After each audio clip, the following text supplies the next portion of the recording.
शिवांगी रसोई से पसीना पोंछते हुए निकली ही थी कि उसे बगल वाले कमरे से फुसफुसाने की आवाज आई।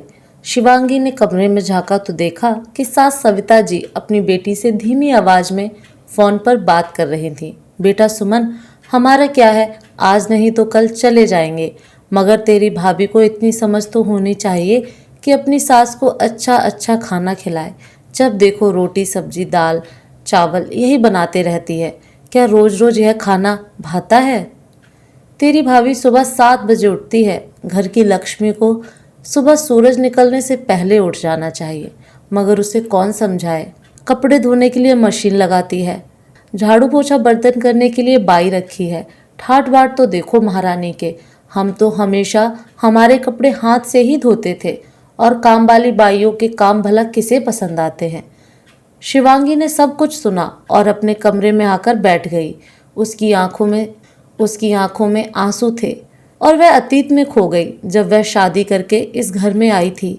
सविता जी और सुमन ने उसे कभी बहू वाला मान सम्मान नहीं दिया और ना किसी को देने दिया। पति शरद भी हमेशा शिवांगी को ही सुनाते। शिवांगी को इस बात का ज़्यादा अफसोस होता कि पति भी साथ नहीं देते, उल्टा माँ और बहन के बहकावे में आकर शिवांगी पर ही गुस्सा निकालते हैं। एक दिन तो सविता जी का पारा ऐसा चढ़ा कि उन्होंने शिवांगी के माता पिता तक को भला बुरा कह दिया था, मगर शरद या तो चुपचाप सुनते या फिर अपनी माँ का साथ देते। अब तो शिवांगी को आदत हो गई थी ताने और उल्हानों की। ऐसा नहीं है कि शिवांगी को गुस्सा नहीं आता था, मगर पलटकर जवाब देना उसके संस्कारों में नहीं था। शिवांगी मन ही मन कुढ़ती, मायके में भी नहीं बता सकती थी। उसके माता पिता की भी उम्र हो चली थी, इसलिए वह उन्हें कोई टेंशन नहीं देना चाहती थी। पति शरद का तबादला दूसरे शहर में हो गया, जिस वजह से दोनों वहां जाकर बस गए। दूसरे शहर आकर 6 महीने ही हुए थे कि सासू माँ सविता जी को हार्ट अटैक आया और सविता जी का ऑपरेशन करवाकर सास और ससुर जी को शरद यहीं ले आए।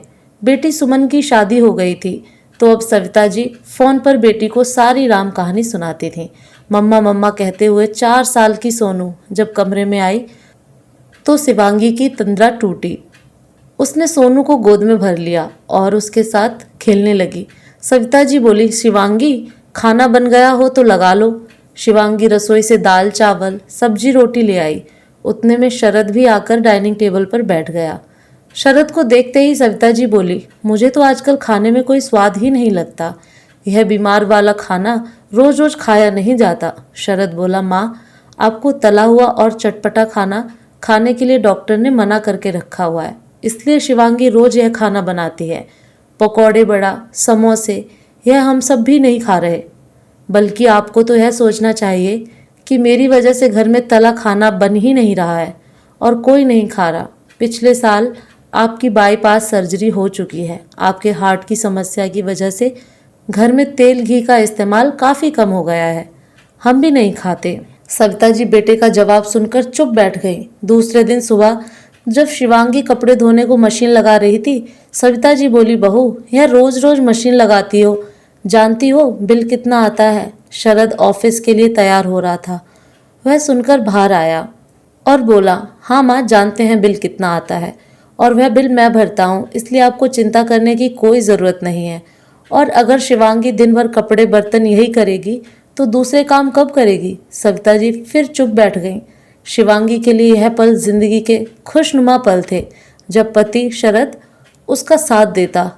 आज शरद पहली बार शिवांगी के लिए गजरा लेकर आया था और अपने हाथों से उसे शिवांगी के बालों में लगाते हुए बोला, शिवांगी हो सके तो मुझे माफ़ कर देना। शिवांगी बोली, क्यों? शरद बोला, एक रोज़ जब मैं अपने कमरे में ऑफिस का काम कर रहा था, मुझे बगल वाले कमरे से माँ की आवाज़ें सुनाई दी। वह सुमन को तुम्हारे खिलाफ बातें बता रही थी, और मैं जब कमरे के बाहर आया तो मैंने तुम्हें यह सब सुनते देखा। तुम अपने कमरे में आकर रो रही थी। तब मुझे पहली बार समझ आया था कि अब तक मैंने जाने अनजाने में कितनी बार तुम्हारा दिल दुखाया होगा। शिवांगी बोली, आप सब समझ गए और आपने मेरा साथ दिया। यह मेरी ज़िंदगी के सबसे खुशनुमा पल हैं, मैं इन्हें कभी नहीं भूलूंगी। तो दोस्तों, अगर आपको कहानी अच्छी लगी हो तो कमेंट ज़रूर करें।